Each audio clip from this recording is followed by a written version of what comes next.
is Ruben Ngabo muri career ya media cyane ko nibibazo ni byinshi nabyo turaza kubiha umwanya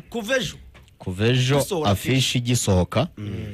ibibazo ni byinshi cyane binagendana birumvikana naho uvuye ko hiti yarabivuze wari umuvugizi wa Rayon Sport wazaga hano muri mobilisation ibyo byose nibyo tugiye kuza tukagarukaho mu kanya afite umwanya murakoze cyane kumpa ikaze Hitimana Ida Ephraim ubwo mpereye uburyo abantu bagiye bagera ahangaha Ephraim niwe uheruka ariko ubwo ningeheruka uri muhobero wa Ida ubwo nakanyizo nawe ndamuramukije n'umuvandimwe icyambere nuko nishimiye kuba ndi hano nk'umukozi w'umunyamwuga iyo umuntu abonye umurimo mushya biba bimeze neza byanze bikunze haba harimo iterambere ry'ubuzima haba harimo ikigiye kuba cyiza kurushaho career wise mu buryo bwo kubaka kariyeri y'umuntu ariko no kumonetiza ibyo umuntu akora mu kwinjiza amafaranga ari nayo ntego y'ubuzima bwa muntu ibyo ndabyishimiye ariko nanishimiye n'ikaze mu mpaye muri team dusanzwe turi inshuti nta introduction ikenewe kuri nge mu buzima bwanyu muri team no muri iyi myaka tutari twagakoranyeho dusanzwe tugendana dusanzwe tugenderana dusangira dusurana nishimiye gukorana namwe nishimiye ariko nanone kandi kuza mu kigo kinini nk'iki ngiki if I'm not mistaken nako sindi bushidikanye niyo media house nini nkoreye iyo mvuze nini mba mvuze mu bintu byinshi urebye ahantu coveringa urebye umubare w'abakozi ifite urebye nyine n'uburyo namwe muba mubayeho neza nyambibona amafaranga ukuntu muba muyafite mu mihanda ya Kigali rero ndabyishimiye kuva kuri boss wacu mukuru kugera kuri DG kugera kuri HR n'abandi bakozi ba hano banyakiriye mwese ndabashimiye nishimiye kuba ndi hano commitment yanjye ni ugukoresha imbaraga zose mfite n'ubwenge mfite kugira ngo ikiganiro urukiko mbere y'umucamanza guhera aka kanya gikomeze gikure kandi kigende neza ku kijyanye rero na parcours yanjye iri a bit tricky ndayigira ngufi kugira ngo bitamara ikiganiro turi kuwambera makuru ni menshi ariko ubundi je niga mu mashuri yisumbuye natekerezaga kuzaba umunyamakuru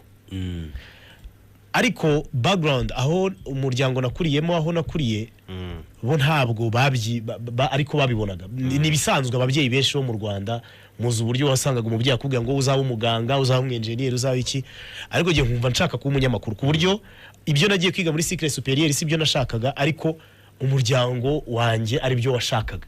njya kubyiga ntabikunze ariko nkavuga nti kuko jewe ntari umuswa ndi umunyeshuri ugomba kuba umuhanga nzajya nsinda ariko nanafite intego zo kuzagera ku ntego zanjye zo kuba umunyamakuru iyi radio iyi studio mu bihumbi 2013 nayinjiyemo niga mu mwaka wa 5 w'amashuri yisumbuye icyo gihe wari umunyamakuru hano witwa Jado Dukuze yajyaga ntumira ku cyumweru nkumva ni ibintu bimwe byishimo kurusha ibindi kuza kicara hanga tukaganira ku mupira ibi biganiro byo ku cyumweru babibona Premier League n'ibiki biza no kurangira abari hano muri management icyo gihe bambwira bati uyu mwana wamwinjiza mu banyeshuri bimenyereza umwuga w'itangazamakuru ariko icyo gihe bari bazi ko narangije secondaire kumbe nifite imyaka 17 ntago byashoboka ko nza hano buri munsi ntakaza ayo mahirwe icyo gihe ariko rwari rusibiye aho ruzanyura kera kabaye ndahageze nakoreye radio Isango Star hagati ya 2015 na 2020 ndi umuntu uri loyo uramba hakora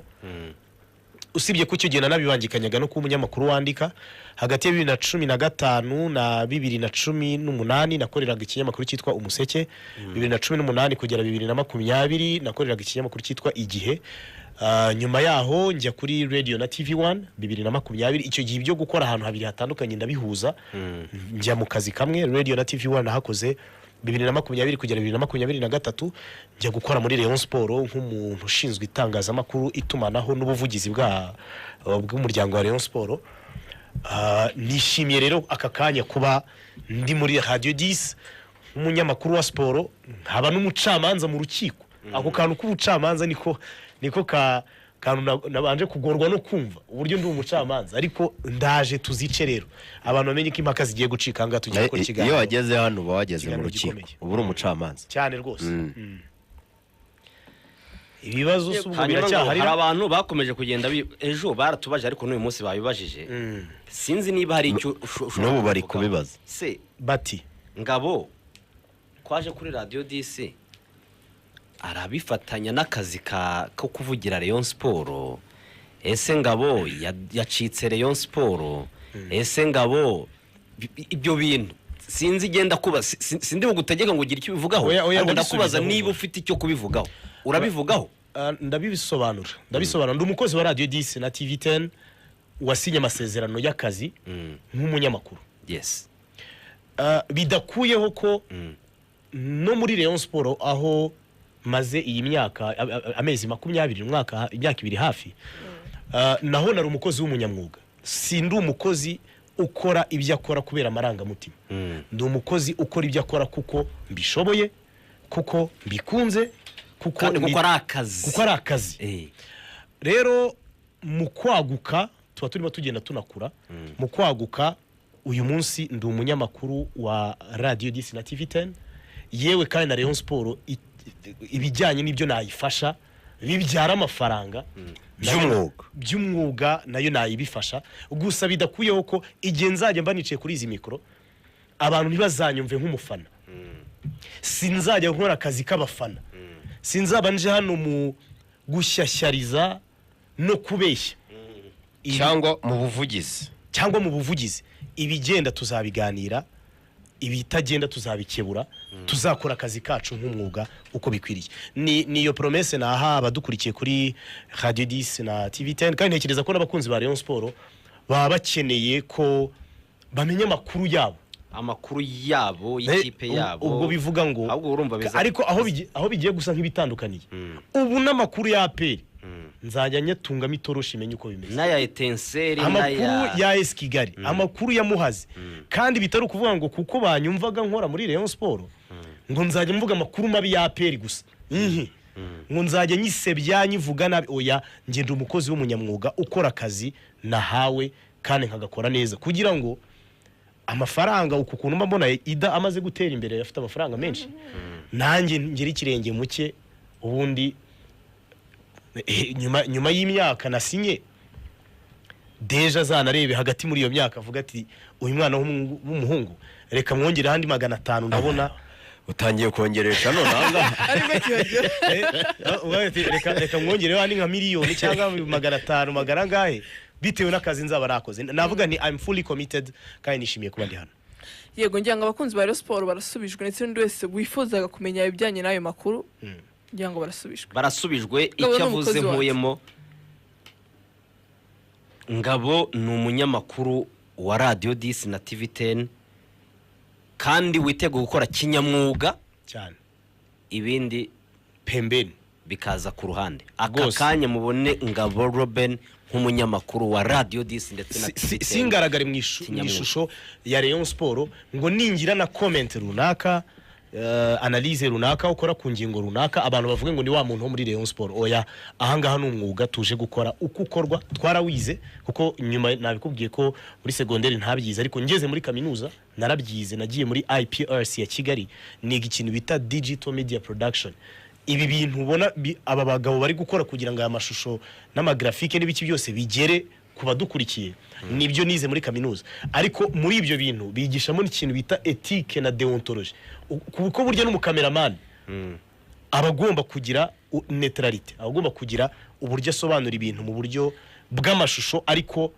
butabogamye. Ko video nayo ni inkuru. Ibyo nibyo nje gukora hano rero. Okay. Ni nguko urugero jewe aka kanya abantu banzi nk'umunyamakuru wa Radio 10 ariko bishobora guhinduka. Nshobora kubona offer wenda ya APRFC, nshobora kubona offer ya Rayon Sport, ukafata Mike nkabanye nese no gikorera APR na Zamsa. Oya, navuga ko nshobora wenda kuba ndetse Mike nkajya gukora akazi hariya. Biriya ni by'akanya gati byakora kuba MC muri stade ibyo ni ibintu bisanzwe. Ashobora kugenda burundu hanyuma igihe kikazongera kikantegeka kugaruka kugaruka kuri mikoro Cyane. habanje gutanga amakuru kuyasesengura gushyushya abantu kandi nkabikora kinyamwuga ibyo rero ni ibintu bisanzwe abantu bibona nk'ibisanzwe. akandi kantu ngiye ntekereza ko nzanye muri iki kigali buriya hari igihe umukoresha kubaza ngo mbere yuko nguha akazi ni ikihe kintu wumva niye input wumva uzatanga mu kiganiro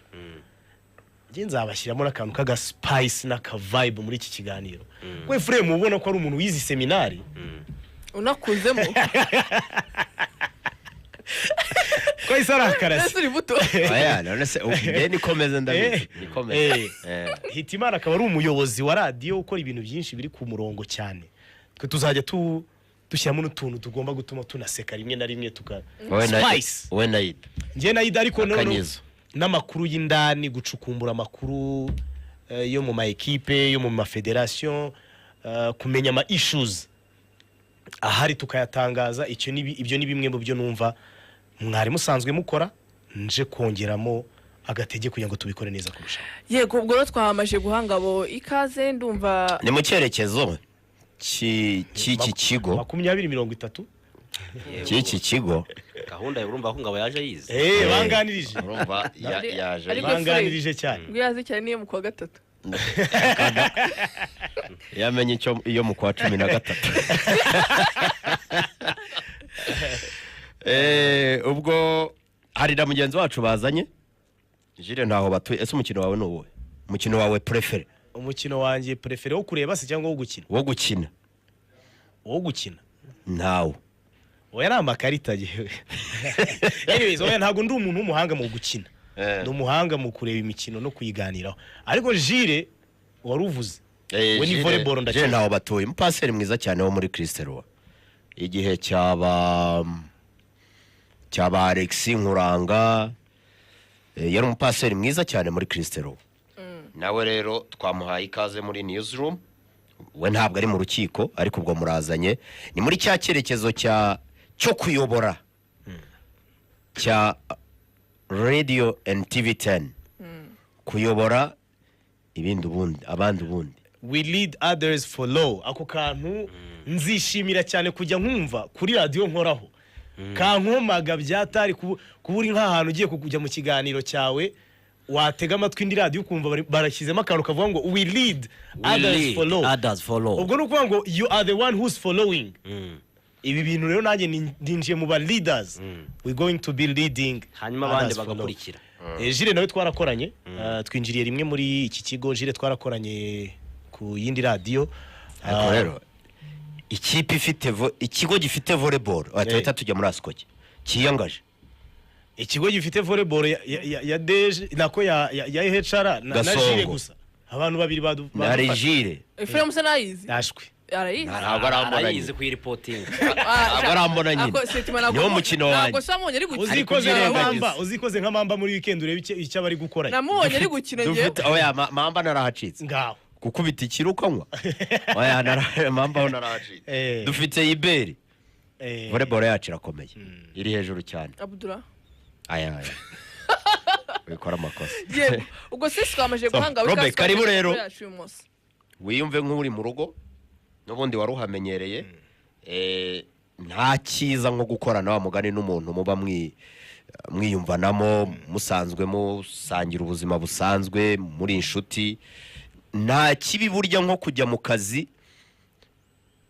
ariko unahangana n'umukozi mugenzi wawe mucungana kavuga uti ida araza kundega biriya biragatsindwa n'Imana y'u Rwanda nta muntu n'umwe nabyifuriza rero icyo ni ikintu mu rukiko utabona uko byagenda kose niyo byaba ngombwa bite aho kugira ngo ida bimubeho hari n'uwamupfira hano mu rukiko kabakingana kubivuzeho ne abakoresha bari kubyumva kubivuzeho ne abakoresha bari kubyumva oya ntabwo ari ukubakingana mu mafuti cyangwa se mu kwica akazi oya team spirit nicyo kintu cya mbere kigira ati ikaze rero dukora icyakuzanye kazanye amakuru yacu uyu munsi duhera muri Ferwafa Hitimana